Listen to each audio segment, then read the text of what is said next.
नमस्कार दोस्तों, spring board के डिजिटल प्लेटफॉर्म पर आपका फिर से स्वागत है। आज स्टार्ट करेंगे हम ड्रेनेज सिस्टम का।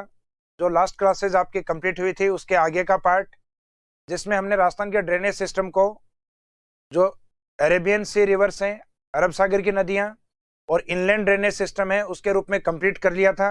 उसके बाद में लास्ट जो पार्ट बचा है वो बे ऑफ बंगाल रिवर्स अर्थात बंगाल की खाड़ी की नदी वाला जो पार्ट है, जिसमें राजस्थान की जो प्रमुख नदियां हैं, एक चंबल रिवर के रूप में, जबकि दूसरी रहेगी चंबल की लॉन्गेस्ट ट्रिब्यूटरी है बनास रिवर के रूप में, और फिर बनास की एक ट्रिब्यूटरी है राइट साइड से बनास में मिलने वाली, बेड़चिया आयड। और चंबल के बाद में डायरेक्ट यमुना से मीटिंग या संगम करने वाली राजस्थान की दूसरी प्रमुख नदी, जो डायरेक्ट एक तो चंबल मिलती है और एक दूसरा प्रमुख जो ड्रेनेज सिस्टम है वो गंभीर रिवर, जो कि करौली से आने वाली प्रमुख नदी है। अब इसमें स्टार्ट करेंगे हम चंबल से। चंबल जो रिवर है उसका ओरिजिन मुख्यतः एमपी की ओर से होता है। जैसे राजस्थान में आने वाली अरब सागर की नदियों में एक प्रमुख नदी थी माही रिवर, वो भी मध्य प्रदेश में विंध्यन माउंटेन से आती है, जबकि चंबल का जो ओरिजिन पॉइंट है वो भी विंध्यन माउंटेन एमपी वाला पार्ट है, जहां से राजस्थान में बहने के बाद ये यूपी की ओर जाके यमुना से मीटिंग पॉइंट या इसका जो कॉन्फ्लुएंस पॉइंट अर्थात जो संगम है वो यूपी की ओर होता है। तो चंबल राज्य में मध्य प्रदेश के अलावा यूपी को और कवर करेगी, अर्थात राजस्थान स्टेट के साथ ये दो अदर स्टेट को और कवर करती है, अर्थात 3 राज्यों से बहने वाली नदी के रूप में इसको माना जाता है।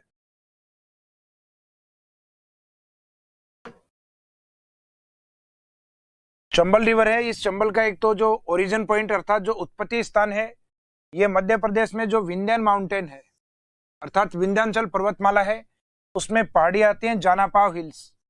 तो मुख्यतः जानापाव हिल्स को इसका ओरिजिन पॉइंट माना जाता है, जो कि मध्य प्रदेश के इंदौर डिस्ट्रिक्ट में आता है। तो स्टेट के अकॉर्डिंग इसका origin point Madhya Pradesh, district wise Indore, mountains के अकॉर्डिंग विंध्यन माउंटेन और हिल्स के अकॉर्डिंग आता है जानापाव हिल्स। और इसका जो डिस्चार्ज पॉइंट या जो कॉन्फ्लुएंस पॉइंट है अर्थात संगम बिंदु, वो यमुना में माना जाता है। और कौन से स्थान पे? इटावा यूपी की ओर। और इस स्थान से लेके और इस स्थान के बीच का जो इसका टोटल लेंथ है वो है अप्रोक्सीमेट 1051 किलोमीटर अर्थात 1051 किलोमीटर। तो चंबल का जो टोटल लेंथ है, एक तो आपको ये याद रखना है, जिसमें से राजस्थान के पास जो डेटा है, यानी राजस्थान में ये कितनी फ्लो करती है, तो अप्रोक्सीमेट 322 किलोमीटर। जबकि इसके जो ओल्ड डेटाज हैं, पुरानी जो सीमा, इसकी जो पुरानी जो लेंथ है उसके अकॉर्डिंग इसकी लंबाई मानी जाती है 966 किलोमीटर, और उसके अकॉर्डिंग राजस्थान में पहले बहती थी 135 किलोमीटर। यानी ये मैनुअली सर्वे हुए हैं, मानवीय सर्वे हुए हैं, जिसमें कुछ गलतियां हुई हैं। तो वर्तमान में जो लेटेस्ट डेटा है उसके अकॉर्डिंग राजस्थान में इसका टोटल लेंथ 6 डिस्ट्रिक्ट में से लगभग 322 किलोमीटर है। अब चंबल का जो कैचमेंट एरिया या राजस्थान में जो ड्रेनेज सिस्टम इसका है वो मुख्यतः 6 डिस्ट्रिक्ट में माना जाता है। अब वो 6 डिस्ट्रिक्ट कौन कौन से हैं? राजस्थान में स्टार्टिंग में मैंने लूनी में आपको एक पॉइंट बताया था कि जो लूनी नदी है वो मुख्यतः राजस्थान के डेजर्ट की ओर 6 जिलों को कवर करती है। लूनी की तरह राजस्थान की 2 नदियां और हैं जो 6 जिलों को कवर करती हैं। तो 6 डिस्ट्रिक्ट को कवर करने वाली में एक चंबल और एक अदर जो रिवर है वो रहेगी आपकी बनास रिवर। अर्थात राजस्थान में 3 जो नदियां हैं वो मैक्सिमम डिस्ट्रिक्ट को कवर करेंगे, लूनी, चंबल एंड बनास। तीनों में 6 डिस्ट्रिक्ट आपके शामिल होते हैं। अब चंबल में 6 डिस्ट्रिक्ट कौन से हैं?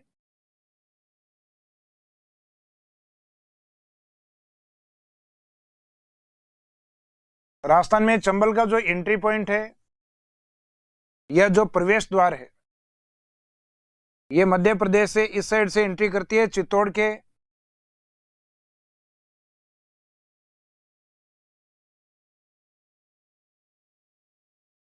चौरासीगढ़ लोकेशन से। तो चौरासीगढ़ है, जैसे माही का एंट्री पॉइंट राजस्थान में खांदू विलेज को माना जाता है, वैसे चंबल का एंट्री पॉइंट चौरासीगढ़ चित्तौड़गढ़ को माना जाता है।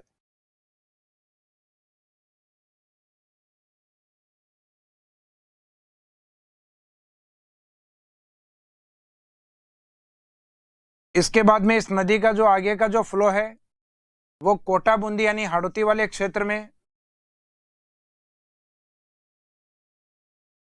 इसको क्रॉस करने के बाद मुख्यतः डांग एरिया से बहते हुए और ये यमुना की ओर जाती है। तो डांग एरिया में इसमें डिस्ट्रिक्ट होते हैं करौली, धौलपुर एंड सवाई माधोपुर।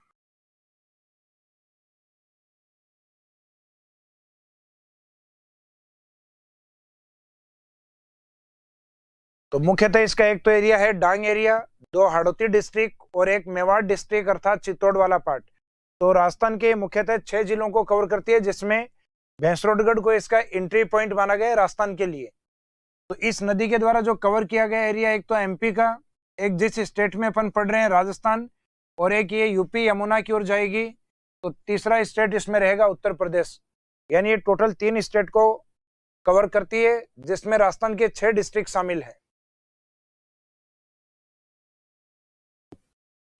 तो इसका जो कैचमेंट एरिया, इस कैचमेंट एरिया को एक तो प्रवेश द्वार वाले चित्तौड़ के अकॉर्डिंग आपको याद रखना है, 2 हाड़ौती अर्थात कोटा एंड बूंदी, और बाकी जो 3 बच गए जहां ये बीहड़ क्षेत्र बनाती है या चंबल का जिसको डांग एरिया बोला जाता है। तो उस डांग एरिया को मिला के इस तरीके से राजस्थान के 6 डिस्ट्रिक्ट को कवर करेगी।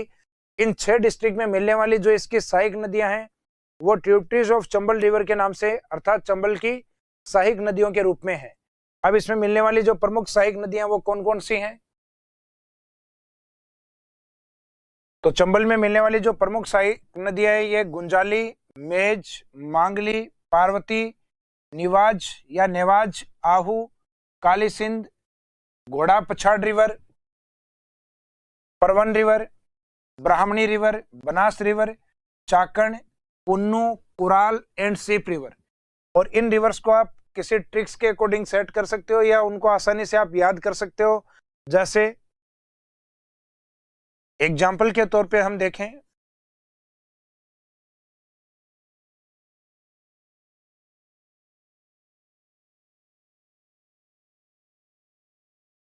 तो याद करना इस तरीके से, गुस्से में माँ पापा ने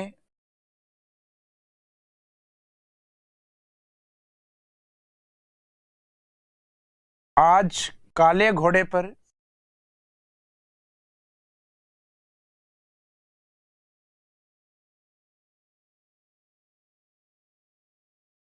बार बार चाकू से मारा।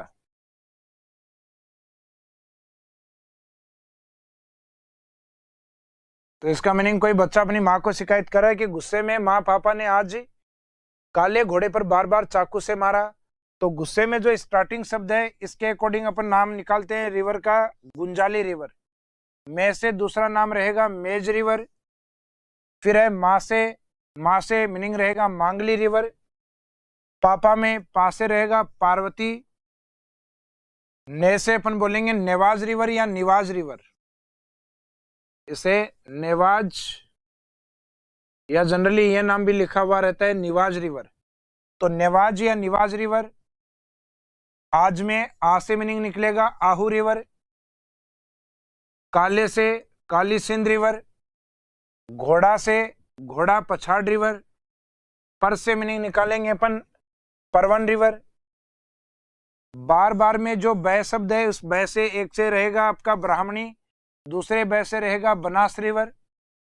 चा से मीनिंग रहेगा चाकन। और कू से 2 मीनिंग इसमें निकलेंगे आपके, एक तो कू से कुन्नू और दूसरा कू से कुराल रिवर। तो राजस्थान की ये जो प्रमुख नदियां ये चंबल के ड्रेनेज सिस्टम या उसके जो ट्रिब्यूटरीज हैं उसके रूप में ली जाती हैं। तो राजस्थान में एक प्रमुख लंबी और एक बड़ी नदी के रूप में होने के कारण इसमें सहायक नदियों की संख्या आपको अधिक दिखाई दे रही है। यानी अभी तक अपन ने जो नदी पढ़ी है उनमें सर्वाधिक सहायक नदियां अपन चंबल में देख रहे हैं। इसके बाद में चंबल से जुड़े हुए जो अदर इंपॉर्टेंट पॉइंट्स हैं, जिसमें एक तो बनास के बारे में, अर्थात जो अभी सहायक नदियां इसमें लिखी हुई थी उसमें बनास को लेके एक पॉइंट आता है कि Banas longest tributary of Chambal river. Banas Chambal में मिलने वाली जो सहायक नदियां हैं उनमें सबसे लंबी नदी मानी जाती है, जबकि चंबल में राइट साइड से दाईं ओर से मिलने वाली सबसे लंबी सहायक नदी के रूप में काली सिंध को माना जाता है। जैसे चंबल वाला जो पार्ट है एमपी से और इस साइड में यूपी में इस तरीके से है, इसमें राइट साइड से आने वाली जो नदी है लॉन्गेस्ट रिवर के रूप में वो काली सिंध को माना जाता है। जबकि चंबल में लॉन्गेस्ट जो ट्रिब्यूटरी है ये राजसमंद की ओर से आके सवाई माधोपुर वाले पार्ट में चंबल में मिलती है। इस नदी का नाम है बनास। इसका मीनिंग है चंबल में सबसे लंबी जो सहायक नदी है वो बनास है और लेफ्ट साइड में है।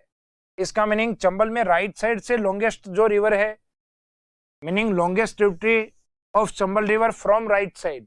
तो चंबल में दाईं ओर से सबसे लंबी सहायक नदी के रूप में काली सिंध को लिया जाता है। जब रिवर फ्लो जिस डायरेक्शन में होता है उस डायरेक्शन के अकॉर्डिंग देखा जाता है राइट एंड लेफ्ट। तो राइट साइड से काली सिंध को और ऑल ओवर लॉन्गेस्ट रिवर के रूप में, लॉन्गेस्ट ट्रिब्यूटरी के रूप में लिया जाता है बनास को। काली सिंध में मिलने वाली एक प्रमुख सहायक नदी होती है जिसका नाम होता है आहू। आहू और काली सिंध का जो मीटिंग पॉइंट है राजस्थान में, उसको एक विशेष नाम दिया गया है सामेला। सामेला वैसे राजस्थान कल्चर का एक शब्द है जिसमें लड़के और लड़की की जब शादी होती है तो लड़के वाले जब पहली बार बारात लेके लड़की के यहाँ पहुंचते हैं तो उस दौरान लड़की वालों के द्वारा जो स्वागत किया जाता है, बैठते हैं, उसको कहते हैं सामेला। यानी दो कल्चर या दो परिवारों का जो मिलन होता है। उसी तरीके से राजस्थान में काली सिंध और आहू का जो संगम है या मिलान है या इनका जो मीटिंग पॉइंट है उनको कहा जाता है सामेला। इसी सामेला के किनारे राजस्थान का जो बेस्ट वाटर फोर्ट है, राजस्थान का सर्वश्रेष्ठ जो जल दुर्ग बना हुआ है गागरोन, वो इसी सामेला के ऊपर स्थित है।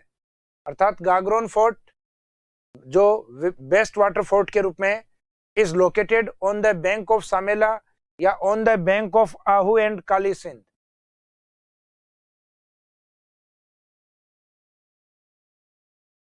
तो बनास के बारे में जो चंबल में पॉइंट आते हैं, चंबल की सबसे लंबी सहायक नदी के रूप में। दूसरा है काली सिंध, ये लंबी सहायक नदी है लेकिन कंडीशनल आंसर रहेगा राइट साइड से। तो longest tributary of Chambal river from right side, अर्थात चंबल में मिलने वाली दाईं ओर से सबसे लंबी सहायक नदी, जबकि ऑल ओवर सबसे लंबी सहायक नदी इसमें बनास को माना जाता है। फिर आता है Samela, the confluence of Ahu and Kali Sindh, यानी आहू और काली सिंध का जो संगम है उसको ये नाम दिया जाता है सामेला। आहू है काली सिंध के संगम को सामेला कहा जाता है, जिसके किनारे गागरोन दुर्ग स्थित है। तो गागरोन फोर्ट सामेला के किनारे स्थित है। Gagron fort located on the bank of Samela. Samela का मीनिंग है आहू और काली सिंध के किनारे। एंड गागरोन का जो फेमस पॉइंट इसमें आता है कि गागरोन राजस्थान के वाटर फोर्ट्स में या जल दुर्गों में सबसे बेस्ट जल दुर्ग माना जाता है।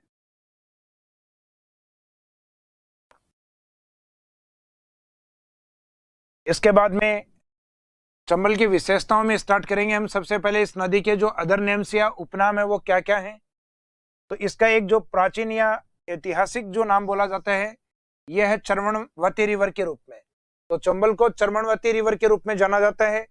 एक, इसमें हर समय पानी होने के कारण, अर्थात राजस्थान की अन्य नदियों की तुलना में हम देखें तो इसकी वाटर जो क्वांटिटी है या पानी की जो मात्रा है वो लगभग आपको 12 महीने देखने को मिलती है, जो इसमें बड़े बड़े बांधों के रूप में स्टोर किया हुआ है।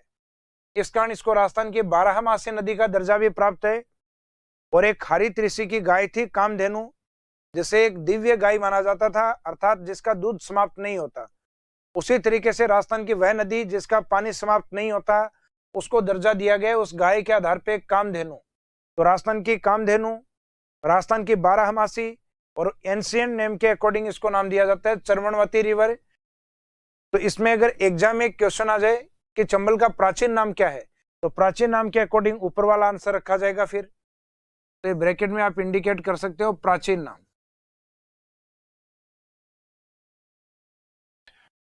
फिर आता है catchment area of Chambal is known as Beehad और डांग।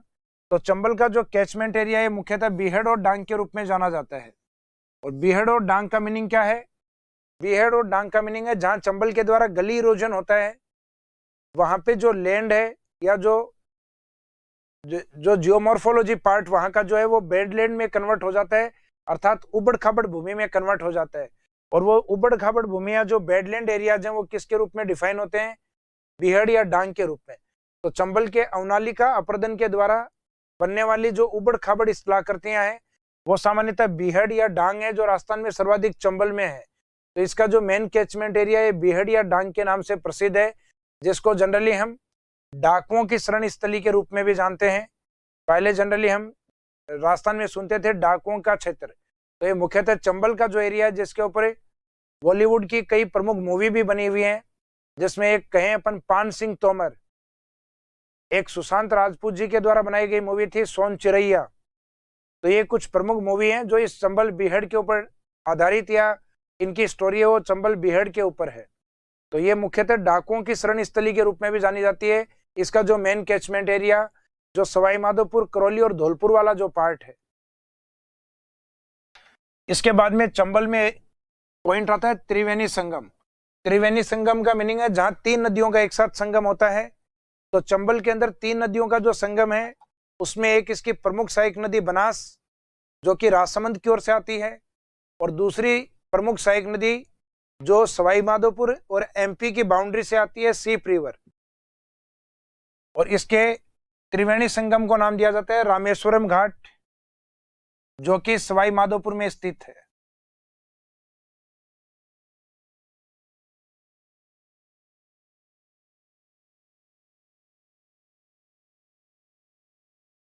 इसका जो प्रॉपर लोकेशन है ये पदरा विलेज सवाई माधोपुर, जिसमें चंबल के साथ मिलने वाली लॉन्गेस्ट ट्रिब्यूटरी इसके बनास और एक सवाई माधोपुर और एमपी की बाउंड्री से आने वाली जो रिवर है सीप river.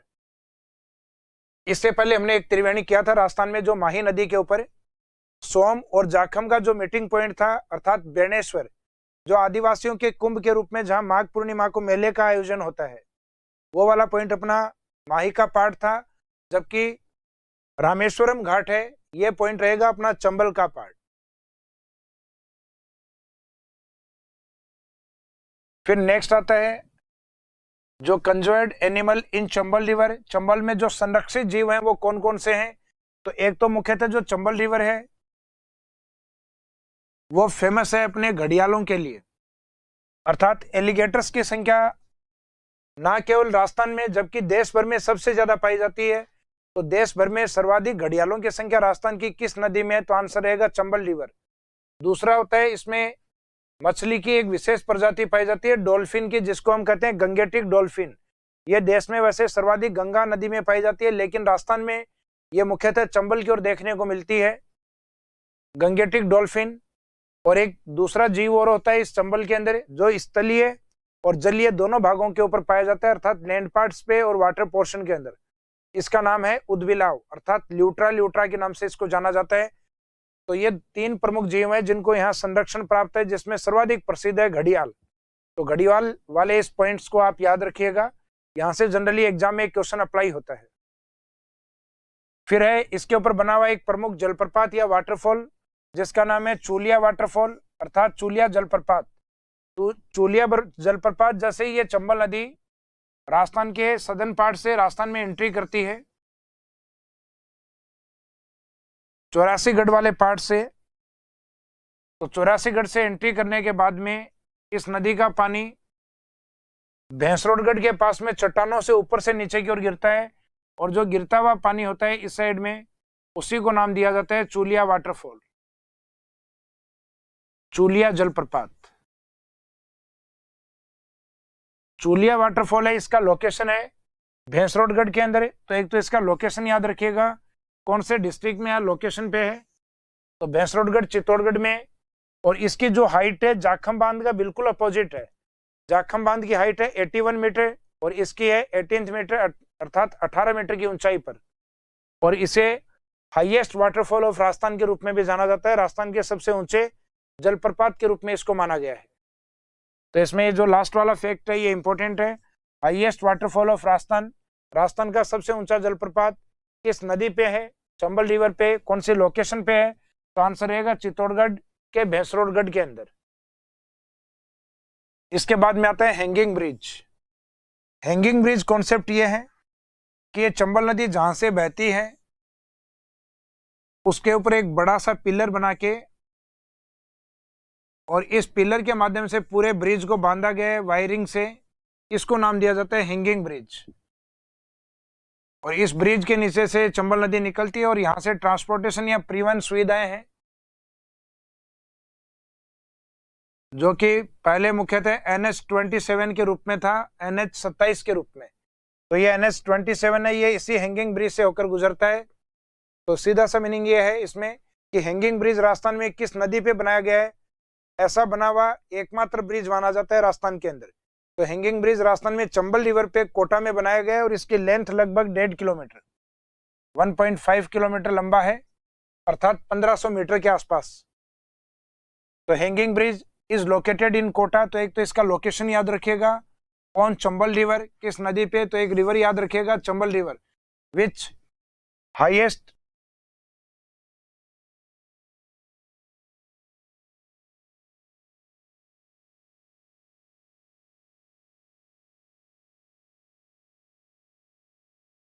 It is the longest.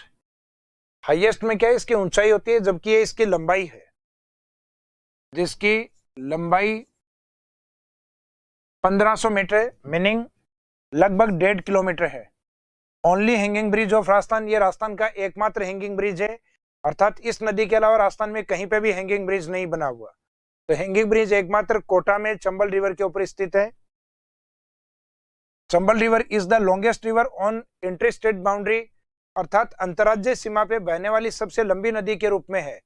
Approximate ये 242 या 243 के आसपास किलोमीटर है, जो इंटर स्टेट बाउंड्री पे कवर करती है, जो कि मुख्यतः राजस्थान और MP की सीमा को ये के ऊपर से बहते हुए और अंतर्राज्यीय सीमा सर्वाधिक लंबी बनाती है।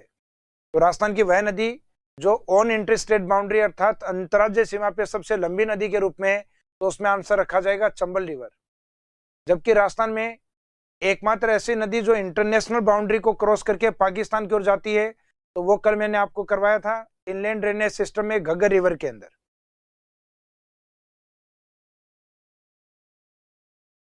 फिर है चंबल के अंदर इसके जो डैम प्रोजेक्ट हैं, इसकी जो बांध परियोजनाएं वो कौन कौन सी हैं। तो इसमें जो बांध परियोजनाएं उनको मुख्यतः 3 फेजेज में कंप्लीट किया गया है।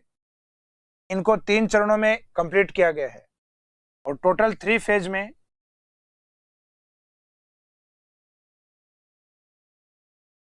टोटल 4 डैम कंस्ट्रक्शन इसमें हुआ है, यानी 4 बांधों का इसमें निर्माण किया गया है। तो कोई ना कोई एक ऐसा फेज है जिसमें 2 बांध बनाए गए हैं। तो चंबल को या चंबल के फ्लो के अकॉर्डिंग अगर देखा जाए तो राजस्थान में जहां से चंबल स्टार्ट होती है अर्थात 84गढ़,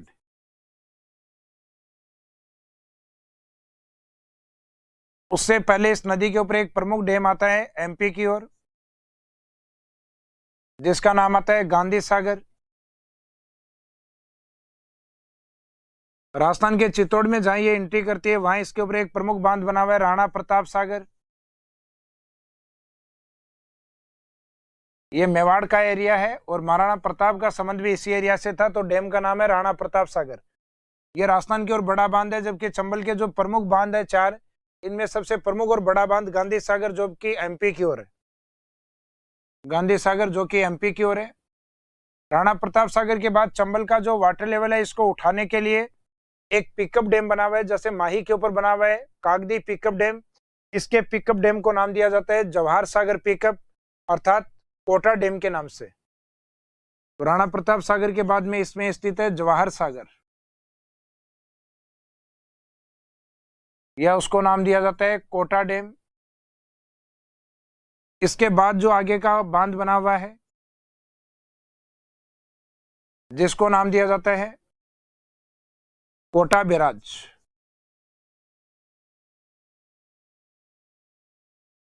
कोटा बैराज जो कि चंबल में मुख्यतः सिंचाई के काम में लिया जाता है, इस कारण इसको इरिगेशन डैम भी कहा जाता है। तो चंबल का इरिगेशन डैम के नाम से कौन सा डैम फेमस है, तो आंसर रहेगा कोटा बैराज। बाकी स्टार्टिंग वाले जो 3 डैम है जो व्यक्तियों के नाम से हैं, गांधी, राणा और जवाहर, इनसे हाइड्रो पावर प्रोडक्शन किया जाता है, अर्थात जल विद्युत उत्पादन किया जाता है, जिसमें सबसे ज्यादा जो कैपेसिटी है, अगर गांधी जी को, राणा को और जवाहर को खड़ा कर दिया जाए तो सबसे ज्यादा पावर किसकी है, राणा प्रताप सागर की। तो इन तीनों डैम में सबसे ज्यादा पावर है वो राणा प्रताप सागर की, उसके बाद में गांधी जी की, उसके बाद में जवाहर सागर की। तो इन डैम प्रोजेक्ट में एक तो एग्जाम में सीरियल पूछा जाता है, जैसा कि मैंने आपको माही में बताया था कि माही के अंदर ओरिजिन पॉइंट से डिस्चार्ज की ओर आपको बांधों के क्रम याद होने चाहिए। जैसे सबसे पहला ओरिजिन की ओर से आते हैं तो माही बजाज, आगे कागदी और लास्ट गुजरात की ओर कडाना। उन डैम को उल्टा भी पूछा जा सकता है, अर्थात कडाना, कागदी पिकअप और माही बजाज सागर। उसी तरीके से राजस्थान में चंबल के ऊपर पहले एग्जाम्स में इस तरीके के क्वेश्चन अप्लाई हो चुके हैं कि इसका जो यमुना वाला जो मीटिंग पॉइंट है अर्थात जो संगम है, संगम से उद्गम की ओर बांधों के क्रम बताइए। तो उसमें जनरली पहला डिस्ट्रिक्ट के नाम से आता है कोटा बैराज, फिर इस साइड में आएंगे तो जवाहर सागर, जवाहर सागर से पीछे आएंगे तो इसमें राणा प्रताप सागर, और राजस्थान से बाहर निकल के एमपी में बात करेंगे तो उसमें रहेगा अपना गांधी सागर डैम। तो आप तो ओरिजिन की ओर से याद रखिएगे, रखें। इसमें एग्जाम में क्वेश्चन की जो लैंग्वेज आती है वो अपने को याद रखनी है कि उसमें ओरिजिन से पूछा गया है या नदी के डिस्चार्ज या संगम की ओर से इनका क्रम पूछा गया है। लास्ट वाला जो संगम वाला हिस्सा होता है इसको जनरली हिंदी में नदी का मुहाना या अंतिम हिस्सा भी कहा जाता है।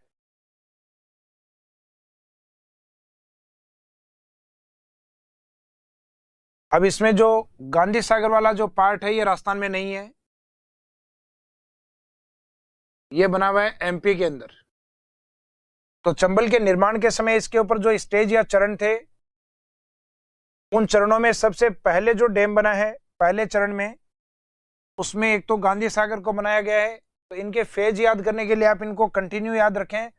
फर्स्ट फेज में गांधी सागर, सेकेंड चरण या फेज में राणा प्रताप सागर, थर्ड फेज में जवाहर सागर। तो इसमें फेज केवल 3 ही थे। इसका मीनिंग एक कोटा बैराज जो बच गया वो किस फेज में है, तो उसको वापस फर्स्ट फेज में ही लेना है अपने को। इसका मीनिंग चंबल के जो डैम प्रोजेक्ट हैं उसमें प्रथम फेज में 2 बांधों का निर्माण किया गया था, अर्थात जब गांधी सागर का काम स्टार्ट हुआ था तो राजस्थान की ओर फर्स्ट फेज में कोटा बैराज का काम स्टार्ट हुआ था।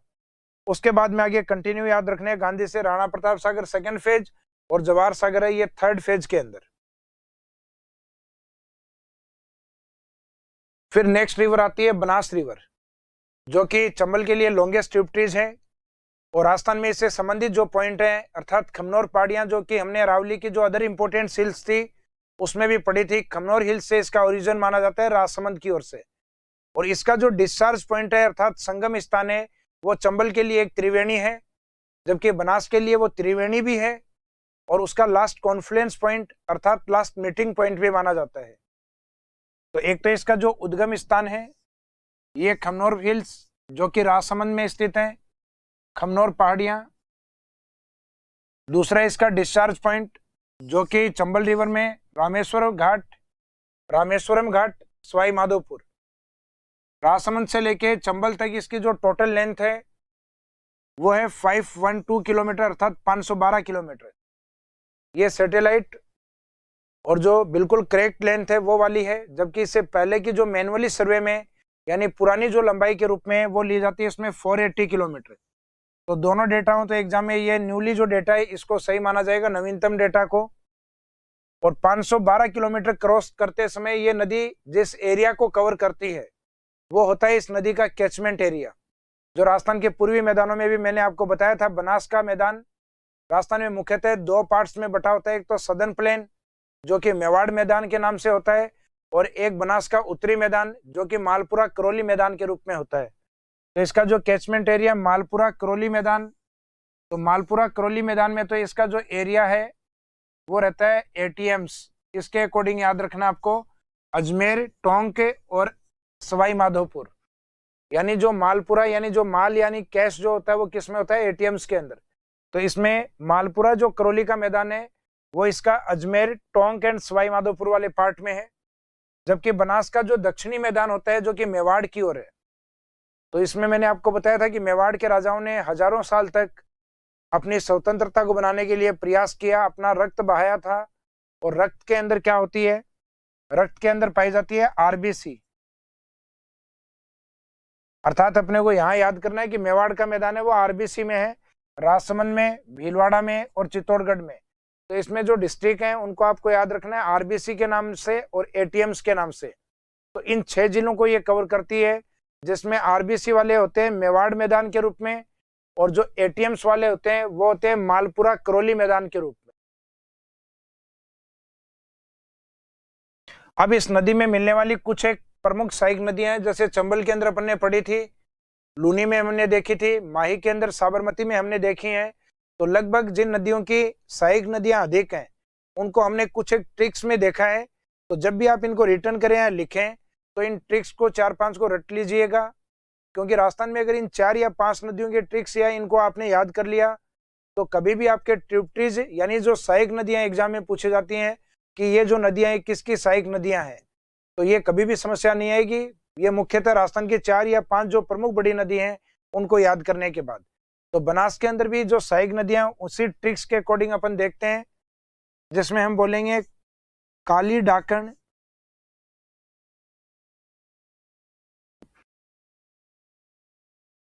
काली डाकण किसको बोला अपन ने? मासी को। काली डाकण मासी मैना बांडी मोर आम को खा गई।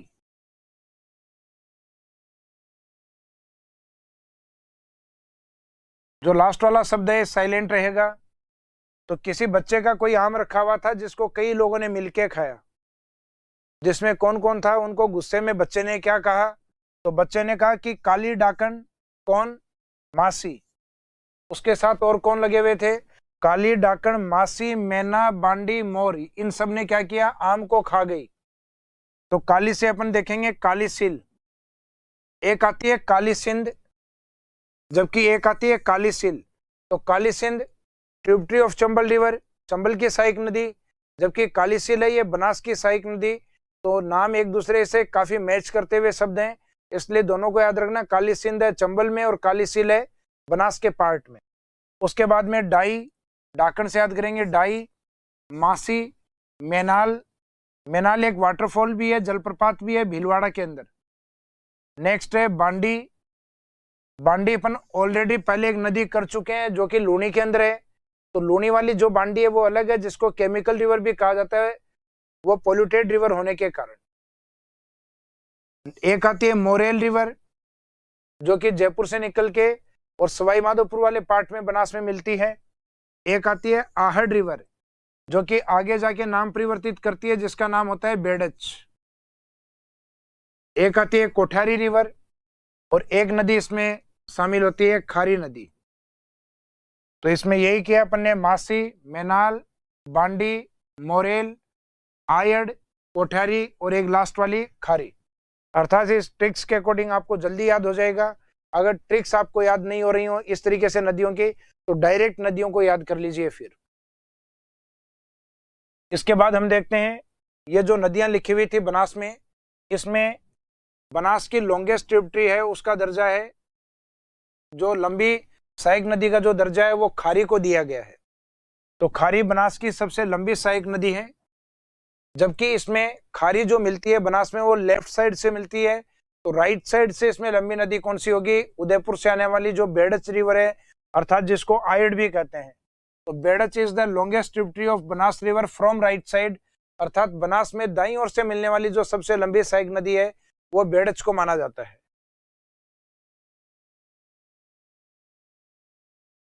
अब एक तो इस नदी के जो अदर नेम्स यानी जो अन्य नाम है वो कौन कौन से हैं? तो सामान्यतः बनास जिस क्षेत्र में बहती है उस वाले एरिया में फॉरेस्ट्री एरिया या वन अधिक पाए जाते हैं, उस एरिया में या उसके आसपास। इस कारण इसको वन की आशा या वन की आस के नाम से जाना जाता है, अर्थात होप ऑफ द फॉरेस्ट। उसी को अपन शॉर्ट में कर देते हैं वर्णाशा। और इस नदी का जो संबंध है वो ऋषि वशिष्ठ से माना जाता है, इस कारण इसको वशिष्ठी रिवर के रूप में भी जाना जाता है। तो वशिष्ठी रिवर, वर्णाशा रिवर और वन की आशा रिवर, यानी सामान्यतः इसके जो बनास के जो नाम है वो सभी वैसे ही हैं। जनरली एग्जाम में ऊपर वाला क्वेश्चन एग्जाम में अप्लाई किया जाता है, hope of the forest. One की आशा किस नदी को कहा जाता है? तो वन की आशा के रूप में राजस्थान में बनास रिवर को जाना जाता है।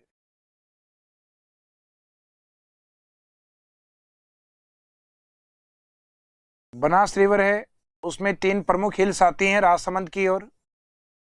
इन पहाड़ियों के नाम, ऊपर वाली पहाड़ी का नाम है बिजराल हिल्स, बिजराल पहाड़ी। इससे नीचे वाली जो हिल्स हैं इसका नाम है, एक युद्ध भूमि या बैटल लैंड के रूप में भी फेमस है, दिवेर हिल्स। इससे नीचे वाली का नाम है खमनोर हिल्स।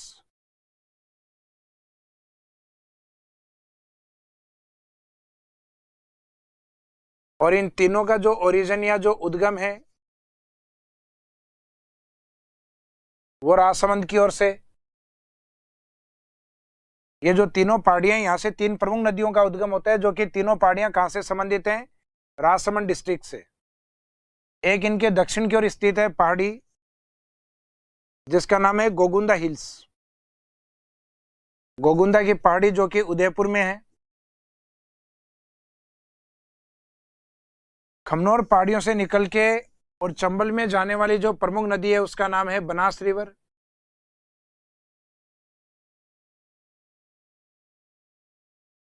और वहीं पे चंबल में मिलने वाली उसकी एक सहायक नदी जिसका नाम है सीप रिवर। तो ये जो मीटिंग पॉइंट होगा ये बनास का त्रिवेणी पॉइंट भी होगा, उसका संगम बिंदु अर्थात कॉन्फ्लुएंस पॉइंट भी रहेगा। तो ये जो लास्ट वाला पॉइंट है संगम, ये बोला जाता है रामेश्वरम घाट। रामेश्वरम घाट जो कि कहाँ स्थित है? सवाई माधोपुर वाले पार्ट में। जबकि इसके ऊपर जो दिवेर वाली जो पहाड़ियां हैं, इसके ऊपर जो बिजराल हिल्स है, वहां से जो जाने वाली जो प्रमुख नदियां हैं जिनके नाम अपन देखते हैं कै एंड खै शब्द से, अर्थात कोठारी रिवर और एक है खारी रिवर। कोठारी का जो मीटिंग पॉइंट होता है इसमें यानी संगम जो होता है वो भीलवाड़ा में। खारी का जो पॉइंट है वो टोंक में, जहां इसमें एक सहायक नदी और आके मिलती है अजमेर की ओर से जिसका नाम है डाई रिवर। और इस मीटिंग पॉइंट को कहा जाता है राजमहल त्रिवेणी, अर्थात ये बनास के ऊपर दूसरा त्रिवेणी है। एक तो लास्ट पॉइंट पे बनता है त्रिवेणी जो बनास का संगम भी है और बनास के लिए एक त्रिवेणी भी है। त्रिवेणी यानी जहां तीन नदियों का संगम एक साथ हो। और इससे पहले जो गोगुंदा हिल्स है, यहां से आने वाली जो प्रमुख नदी है राइट साइड से बनास में, उसका नाम होता है बेड़च रिवर। हालांकि स्टार्टिंग नाम इसका होता है आयड़ नदी, जो आगे जाके उदयपुर में एक लेक बनाती है जिसका नाम है उदय सागर। इस उदय सागर लेक को जैसे ही ये क्रॉस करती है तो इस नदी का नाम बाद में आगे होता है बेड़च रिवर। और बेड़च रिवर का जहां बनास में संगम होता है वहीं पे भीलवाड़ा की एक लोकल नदी है जिसका नाम है मैनाल रिवर। ये भीलवाड़ा से आके और इसमें भीलवाड़ा में ही मिलती है, जिस जगह का नाम होता है बिगोद, बिगोद भीलवाड़ा, जो कि चंबल के लिए, जो कि बनास के लिए एक त्रिवेणी पॉइंट है। चंबल के लिए जो त्रिवेणी है वो केवल वही है जो बनास के लिए भी है। राजस्थान में चार प्रमुख जो त्रिवेणी बनते हैं उन तीन में बनास पार्टिसिपेट करती है, अर्थात जिसमें एक में बनास नहीं है वो वाला रहेगा आपका माही वाला, अर्थात माही, सोम, जाखम, बेणेश्वर वाला त्रिवेणी। जबकि बाकी जो तीन त्रिवेणी हैं ये इस बनास नदी के ऊपर ही बने हुए हैं। तो बनास नदी पे एक तो त्रिवेणी पॉइंट्स को आपको याद रखना है, इगोत त्रिवेणी, दूसरा आपका राजमहल त्रिवेणी, और लास्ट वाला इसका संगम और त्रिवेणी दोनों ही है रामेश्वरम। तो बनास के लिए एक पॉइंट बोला जाता है कि राजस्थान सर्वाधिक त्रिवेणी संगम बनाने वाली नदी है। तो त्रिवेणी संगम के रूप में इसमें देखा जाए तो इसमें जो स्टार्टिंग पॉइंट होता है त्रिवेणी का भीलवाड़ा की और बिगोद को, सेकेंड पॉइंट माना गया है इसमें राजमहल टोंक को, और लास्ट है रामेश्वरम घाट सवाई माधोपुर।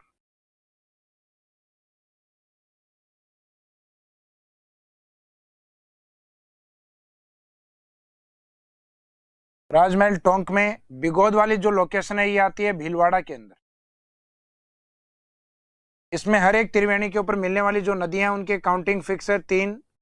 राजमहल है, इसमें भी आने वाली जो नदियां हैं 3। रामेश्वर है, इसमें भी 3। इन 3 में सब में एक कॉमन रिवर है जिसका नाम है बनास। तो बनास जो अपने लास्ट पॉइंट रामेश्वरम में जहाँ मिलती है तो इसको इसकी मुख्य नदी मिलती है चंबल, और वहीं पे चंबल की एक लोकल नदी और पाई जाती है, स्थानीय नदी और है जिसका नाम है सीप। इससे पहले वाले में भी बनास है और बनास मिलती है खारी डाई से। तो बनास से खारी डाई कहाँ मिलती है? तो ये मिलती है टोंक राजमहल के अंदर। तो इसे खारी डाई के नाम से याद रखना कि बनास और खारी डाई। और स्टार्टिंग वाला जो बनास का जो त्रिवेणी है वो उदयपुर से आने वाली बेड़च और भीलवाड़ा से आने वाली मैनाल के ऊपर है। तो इसका मीनिंग है बनास तय नहीं करेगी त्रिवेणी को क्या बोला जाए। तो बनास के साथ आने वाली जो रिवर्स हैं वो कौन सी हैं, उसके अकॉर्डिंग त्रिवेणी को नाम दिया जाएगा, क्योंकि बनास तो तीनों में कॉमन है। तो बनास अगर अपनी मुख्य नदी चंबल और चंबल की सहायक नदी सीप के साथ अगर है तो उसको नाम दिया जाएगा रामेश्वरम त्रिवेणी सवाई माधोपुर। बनास के साथ अगर खारी डाई है तो त्रिवेणी रहेगा टोंक वाला, और उससे पहले अगर बेड़च और मैनाल है तो उसका नाम रहेगा बिगोद त्रिवेणी अर्थात भीलवाड़ा वाला। तो राजस्थान में एक इसके लिए इंपॉर्टेंट जो पॉइंट है कि राजस्थान में सर्वाधिक त्रिवेणी बनाने वाली नदी के रूप में बनास को माना जाता है। तो लास्ट में हमने इसके उपनाम देख लिए थे। उपनाम के बाद में इसकी जो विशेषताएं हैं वो त्रिवेणी संगम के रूप में, जिसमें बिगोद वाले में आपको जैसे बताया कि बनास के साथ बेड़च और मैनाल होती हैं। दूसरा इसका राजमहल अर्थात जो टोंक वाला त्रिवेणी है उसमें बनास के साथ खारी और डाई शामिल होती हैं। तीसरा जो इसका त्रिवेणी संगम है वो चंबल का त्रिवेणी भी है, बनास का त्रिवेणी और संगम दोनों हैं, जिसमें बनास और इसकी मुख्य सहायक नदी चंबल और चंबल की एक सहायक नदी आती है सीप। तो इन तीनों प्रमुख नदियों का जो त्रिवेणी है वो लास्ट में है बनास के ऊपर, अर्थात इसके त्रिवेणियों का जो क्रम है उद्गम से संगम की ओर बिगोद, बाद में टोंक वाला राजमहल और लास्ट वाला अपन बोलेंगे रामेश्वरम घाट। और उल्टा पूछा जाए तो संगम को पहले बोलना रामेश्वरम और उसके बाद में राजमहल और बिगोद वाले पार्ट को। बनास के बारे में जो इंपॉर्टेंट पॉइंट्स हैं जिसमें एक बोला जाता है maximum Triveni Sangam made by Banas river in Rajasthan. Rajasthan में त्रिवेणी संगम सर्वाधिक बनाने वाली नदी के रूप में इसको दर्जा प्राप्त है। बनास केवल राजस्थान राज्य में बहने वाली सबसे लंबी नदी, यानी जब कैचमेंट एरिया ओनली राजस्थान का लिया जाए, वैसे तो राजस्थान के लिए सबसे लंबी नदी चंबल को बोला जाता है। जो नीचे पॉइंट है, Chambal is the longest river of Rajasthan, लेकिन longest river only in Rajasthan अर्थात जिसका एरिया केवल राजस्थान में ही होना चाहिए, तो उस आंसर में बनास को लिया जाता है। यानी जो क्वेश्चन की लैंग्वेज है उसमें आपका स्टार्टिंग यहाँ से होता है only flowing in Rajasthan state, यानी जो केवल राजस्थान में बहने वाली नदी के रूप में उसमें लॉन्गेस्ट बनास को लिया जाएगा। उसके बाद है Banas is the maximum polluted river of Rajasthan. Rajasthan के अंदर सामान्यतः जो नदियां हैं उनमें सर्वाधिक प्रदूषित नदी के रूप में दर्जा प्राप्त है बनास को।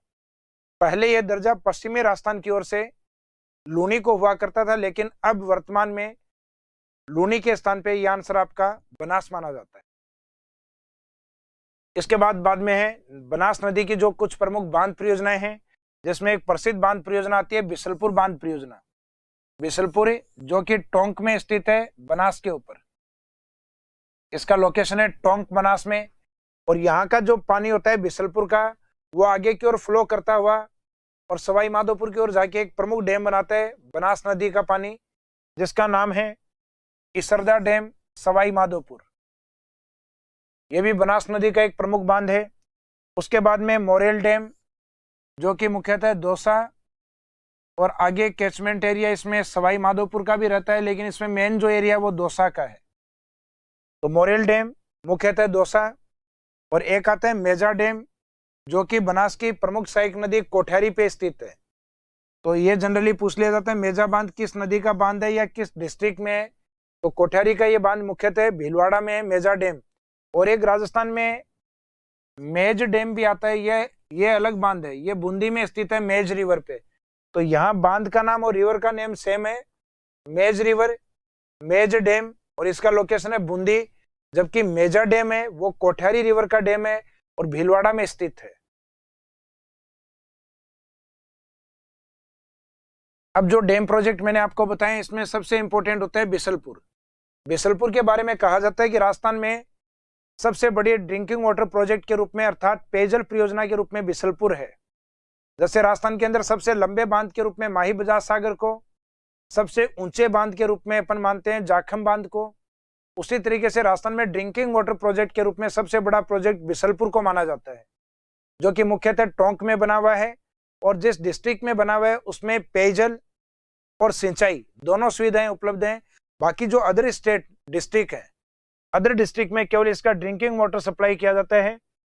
तो बिसलपुर के बारे में एक दो इंपॉर्टेंट पॉइंट हैं जो स्टार्टिंग में दिए गए हैं। एक तो बिसलपुर राजस्थान की सबसे बड़ी पेयजल परियोजना के रूप में लिया गया है, लार्जेस्ट ड्रिंकिंग वाटर प्रोजेक्ट के रूप में। तो ये पेयजल आपूर्ति कौन कौन से एरिया को करती है? तो एक तो टोंक कौन से डिवीजन हेडक्वार्टर में आता है? अजमेर, और बाद में अजमेर संभाग से जुड़ा हुआ एक पार्ट है नागौर, जयपुर, दौसा, ये एक संभाग के पार्ट हैं जयपुर के, जयपुर और दौसा। और इसमें जो न्यूली डिस्ट्रिक्ट जिसको वाटर सप्लाई हो रही है, यह है सवाई माधोपुर वाला पार्ट।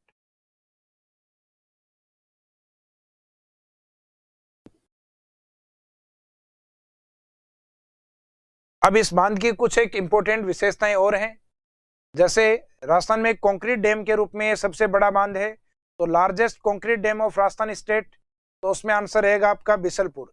अर्थात बिसलपुर की विशेषताओं में अपन ऐड कर सकते हैं।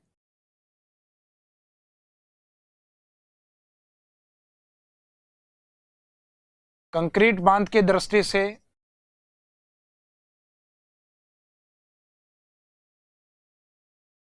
राजस्थान का सबसे बड़ा बांध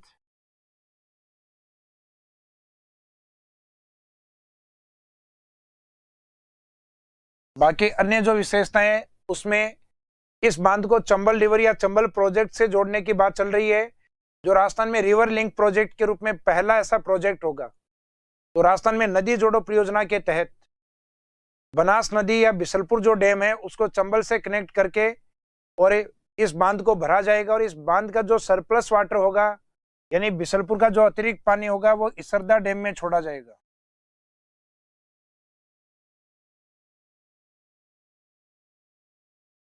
बिसलपुर का जो अतिरिक्त पानी होगा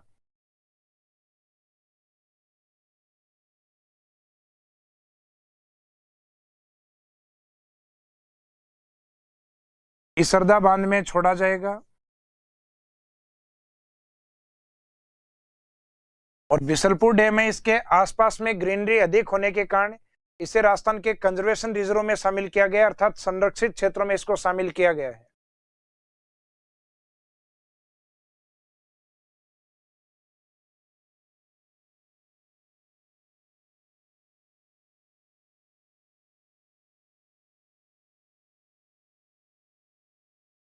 बिसलपुर राजस्थान के कंजर्वेशन रिजर्व में शामिल है। अभी जो कंजर्वेशन रिजर्व है राजस्थान में, उनकी संख्या वर्तमान में 14 है, यानी 14 है, पहले इसमें 13 थी।